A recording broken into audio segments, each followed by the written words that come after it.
Corte ou contingenciamento na educação. Para se ter uma ideia, esses dois termos geraram uma polêmica enorme.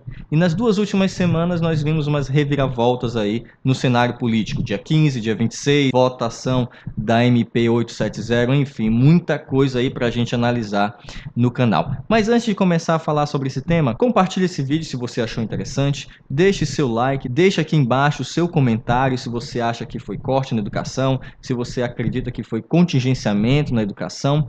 E o mais importante, verifique a sua inscrição no canal. Se não é inscrito, se inscreva. Ative as notificações para sempre receber vídeos novos aqui pelo canal. Vamos analisar, porque com os fatos não se brinca, se analisa. E cabe só ao analista olhar os fatos e dar a sua opinião. Dia 15 nós tivemos uma manifestação grandiosa. Não dá para esconder os fatos. Maior do que o próprio PT.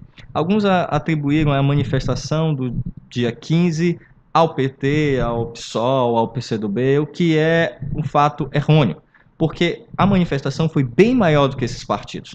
Basta analisar no cenário político todas as vezes que o PT, não só atualmente no ano em que estamos, como também no período das eleições, todas as vezes que o PT tentou organizar uma manifestação não teve tanto sucesso quanto foi a manifestação organizada pelos estudantes. Então, basta olhar que essa manifestação foi bem maior do que o partido. Acontece que alguns partidos de esquerda aproveitaram e tomaram uma certa carona com a movimentação do dia 15. Isso é fato. Muitas bandeiras de Lula livre e impeachment já estavam no meio das bandeiras que clamavam pela educação. Mas vamos analisar alguns pontos. O Brasil enfrenta um déficit fiscal tremendo. Para se ter ideia, o déficit primário de 2018 para 2019 foi cerca de 120 bilhões, maior até do que o orçamento previsto para a educação, que foi cerca de 100 bilhões. Sendo assim, o Brasil já iniciou o ano 2019 no vermelho, mas nenhuma novidade. O Brasil, há 5 anos consecutivos, já inicia com esse déficit primário de mais de 100 bilhões. Então é necessário fazer contingenciamentos. Mas aí vem a pergunta, é corte ou contingenciamento?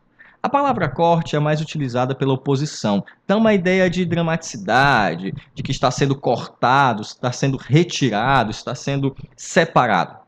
Já o contingenciamento é a palavra utilizada pelos governistas, como se fosse um controle na promessa de que, se for votada a medida provisória, tem como se reverter no segundo semestre todo esse controle de orçamento. Mas a verdade é que está mais para corte do que para contingenciamento. Porque você não pode contingenciar aquilo que você não tem, que está previsto para ter. A verdade é essa, o Brasil não tem esse dinheiro em caixa. Começou o ano com déficit primário, então tem que correr atrás. Você corta aquilo que você não vai fornecer.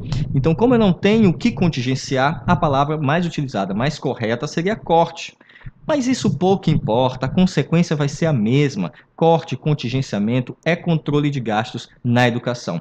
E quando você faz um corte desse em áreas como educação, como saúde, vai gerar polêmica. Porque são dois temas importantíssimos de extrema polarização. Nós temos extremos, tá? Sempre tivemos extremos desses dois temas, seja saúde, educação, saneamento. Temos a esquerda atual com seu posicionamento, alguns mais extremistas. Nós temos a direita também, mais extremista ainda. Alguns chamam de direita neonazista, de esquerdopatia, de bolsominions, de militantes, ou seja, extremismo não leva a lugar nenhum. A história já trouxe exemplos trágicos de como se comporta um país governado por extremistas, não importa se é de esquerda ou se é de direita. Então vamos analisar os cortes. Primeiro foi proposto para parte das universidades federais. Isso não poderia ir para frente e, se fosse, seria inconstitucional, porque feriria o princípio da isonomia defendido pela própria Constituição Federal de 1988. Já o segundo corte foi aplicado para todas as universidades, aí sim ele foi um pouco mais adequado e preparado. Agora vamos a algumas informações básicas. Para se ter ideia, o custo de um aluno universitário gira em torno de R$ 37.500 por ano. Em algumas universidades aí no sul e sudeste, universidades federais, esse valor chega até 87 mil por ano. Seria em torno de R$500 mil para se formar um estudante no ensino superior. O que é um contrassenso. Não estou falando de gastos, até porque não existe gastos na educação. Eu sempre defendi a bandeira de que se existe investimentos na educação. Esse seria o termo correto. Um país não gasta com educação, o país investe em educação. O que está errado aqui é a proporção. Você gasta R$ 37.500 com um aluno do ensino superior, chegando até R$ 87.500 por ano com esse mesmo aluno, dependendo da região que você está no país. Já no ensino fundamental, informações cedidas até pelo próprio Fundeb, que você pode pesquisar sem problema nenhum nos sites do Tribunal de Contas e sites do governo, é que o gasto anual com o aluno da educação básica chega em torno de R$ 3.700. Ou seja, o que você gasta em um mês com um estudante do ensino superior, você gastaria em um ano em educação básica. E todo mundo sabe, não é só no governo brasileiro, mas em qualquer parte do mundo. Os cortes, quando são necessários, você nunca pode cortar na base, você tem que vir cortando do topo. Então fica um contrassenso. O gasto com um estudante do ensino superior é 10 vezes maior do que o gasto com o estudante de educação básica. Então, nós temos que investir mais na nossa educação básica, também sem deixar de lado investimentos no ensino superior. Além do mais, com todo esse contingenciamento que já existe aí desde o governo Fernando Henrique, não é novidade no governo Bolsonaro, veio o governo do Fernando Henrique, tivemos no governo Lula, nos dois governos do presidente Lula, também tivemos no governo da presidente Dilma, do Michel Temer, enfim, nós sempre tivemos esse contingenciamento no início de um governo, porque o governo sempre começa com déficit. Se ele gasta mais do que tem disponível, ele pode entrar aí e descumprir a lei de responsabilidade fiscal, o que seria até um crime fiscal. Ainda com todo esse controle orçamentário, o Brasil é o 13º país em pesquisa, mas isso não significa dizer que a nossa educação é uma das melhores do mundo. E aí vem outro ponto que a gente tem que analisar. Ter dinheiro significa ter sucesso? Bom, na educação, no nosso país, já se mostrou que não. Para você ter uma ideia, de 2002 até 2015, quando terminou aí o governo pelo PT, o Brasil investiu e pegou investimento de educação e quadruplicou, ou seja, investiu pesado na educação. Mas bilhões e bilhões de reais e muito Paulo Freire não foi suficiente para elevar o Brasil em rankings internacionais na educação. Continuamos no mesmo patamar. Então fica aquele velho ditado: temos que trabalhar com eficácia ou com eficiência? A verdade é que toda essa polêmica acabou aumentando com a escolha do novo ministro da Educação. Um ministro que não tem experiência com a educação, além da sua própria formação em ensino superior. Foi colocado, praticamente jogado aos leões, quando foi se apresentar para tentar justificar o que seriam esses cortes ou contingenciamentos na educação. A própria bancada pró-governo abandonou o ministro da Educação, deixou ele falando sozinho. Muitos estavam preocupados em fazer transmissões no Instagram, bater selfies durante a sessão, enquanto que a oposição massacrava o ministro, que se mostrou muito despreparado. Pode entender de economia, pode entender de administração, mas não tem experiência em pastas relativas à educação. Para pegar um tema tão polêmico logo próximo a uma manifestação como foi o dia 15, o governo poderia ter dado mais apoio para aquele que escolheu colocar na pasta como ministro da Educação. Não adianta colocá-lo na cova dos leões se o próprio governo, a própria bancada do governo, não protege os seus. Aí vocês podem estar se perguntando, bom, se já existem esses cortes há muito tempo, se já existe essa necessidade de contingenciamento há muito tempo, por que nesse ano foi tão polêmico? A resposta é simples.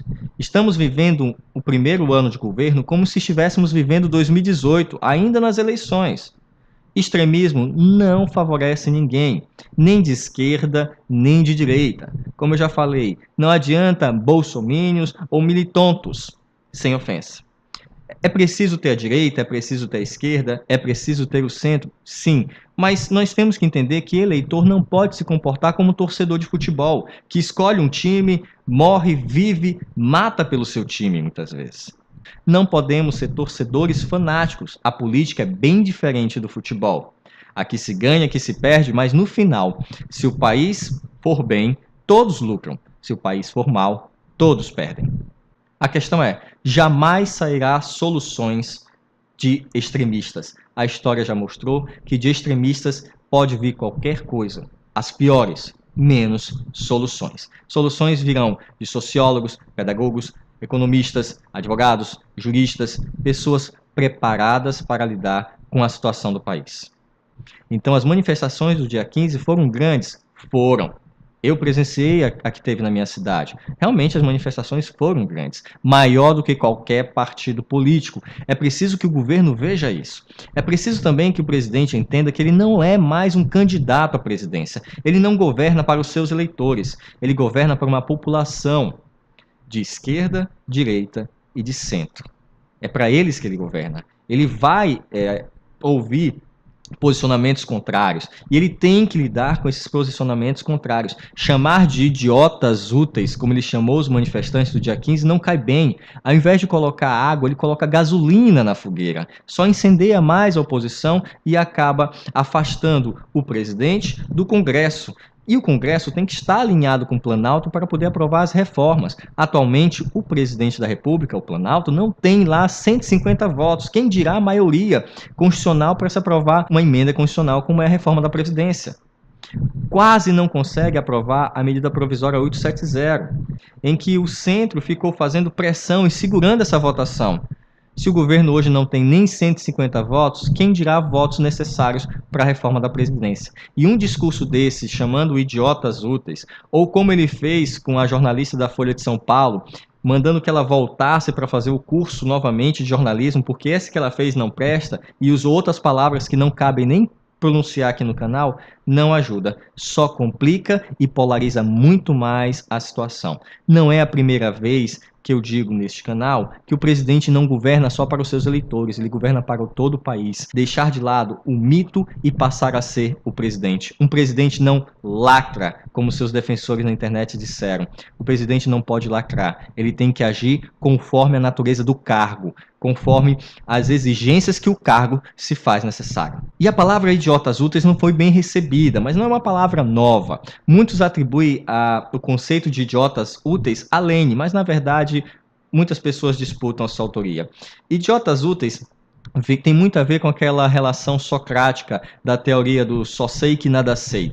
De um lado existe aquele indivíduo que quanto mais conhece, mais chega ao seu entendimento de que precisa conhecer mais e que ele é ignorante. Do outro lado tem o ignorante que quando pouco conhece, se acha empoderado e começa a atuar na política. E ao invés de ter sua opinião própria, começa a ser manipulado, naquela verdadeira manipulação de massa. Esse seria a figura do idiota útil, que na nossa história eram pessoas do Ocidente simpáticos ao governo comunista, no caso, a União Soviética, e na verdade, ao invés de serem simpáticos e acharem que eram intelectuais poderosos, na verdade eram ignorantes com pouco intelecto, controlados pelo governo soviético. Então, esse é o histórico do termo idiotas úteis. Mesmo assim, não serve para ser aplicado nem com seu contexto sociológico, nem com seu contexto pejorativo às manifestações do dia 15, que foram manifestações legítimas. A questão é que a guerra tem que ser travada com os líderes políticos, não com seus eleitores ou simpatizantes. Assim, o presidente só afasta o país, ou parte dele, dos seus planos de governo e suas intenções. Então vamos a alguns dados aqui com relação a esses cortes da educação. O MEC tem um orçamento para esse ano de 49 bilhões e 600 milhões de reais. Com despesa de pessoal são 42,3 bilhões.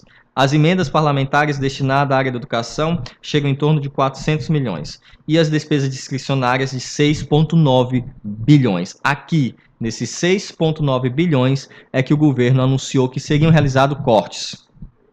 E existe uma regra de ouro na lei de responsabilidade fiscal. O governo não pode gastar mais do que ganha. E já começamos com o déficit primário que eu já falei. Para se ter uma ideia, alguns outros cortes anunciados pelo governo, além da educação, são 250 bilhões ao Congresso, é o que o governo pediu, tá, de empréstimo, 250 bilhões. Sendo que 2 bilhões em benefícios previdenciais serão contingenciados. 30 bilhões do BPC. 6 bilhões do Bolsa Família, entre outros. Então, para suprir essa necessidade, o Planalto já está ali pedindo para o Congresso autorizar um empréstimo de 250 bilhões. E a questão é, se você força o governo a pedir empréstimo, se você força o governo a ir pedir dinheiro, ele se torna vulnerável. E o poder vulnerável, ele é facilmente capturável. Por outro lado, tivemos a votação da medida provisória 870. Mas não pensem que o Centrão colocou essa votação em pauta tão rápido porque gostaria que os ministérios da época do Michel Temer de 29 fosse reduzido para 22. A questão é que essa medida provisória foi colocada em votação foi por conta das manifestações que estavam sendo convocadas para o dia 26. É uma forma de esvaziar a pauta das manifestações e tirar ali um pouco de credibilidade dos pró-bolsonaristas, ou bolsonaristas, como o termo que está sendo utilizado. Na votação, a Câmara aprovou a medida provisória 870 sem fazer nada em troca, sem exigir muita coisa em troca. Uma forma de esvaziar a pauta das manifestações do dia 26, que, como as manifestações do dia 15, também foram grandes. Há de se respeitar que o governo ainda tem força entre os seus eleitores e simpatizantes. Há de se respeitar, as manifestações não foram pequenas, foram grandes, também acompanhei. Só que as pautas foram diferentes das manifestações do dia 15. Claro que seriam pautas antagônicas, mas preste bem atenção. Não se falou em cortes, não se falou em contingenciamentos. Se falou em todos contra o Centrão, gritos e manifestos contra o presidente da Câmara, Rodrigo Maia, contra o STF, mostrando a indignação dos manifestantes com relação ao STF, e também de apoio ao juiz Sérgio Moro e o pacote anticrime. Também a manifestação levou a bandeira da necessidade das reformas, principalmente a reforma previdenciária e, tão logo, a reforma tributária.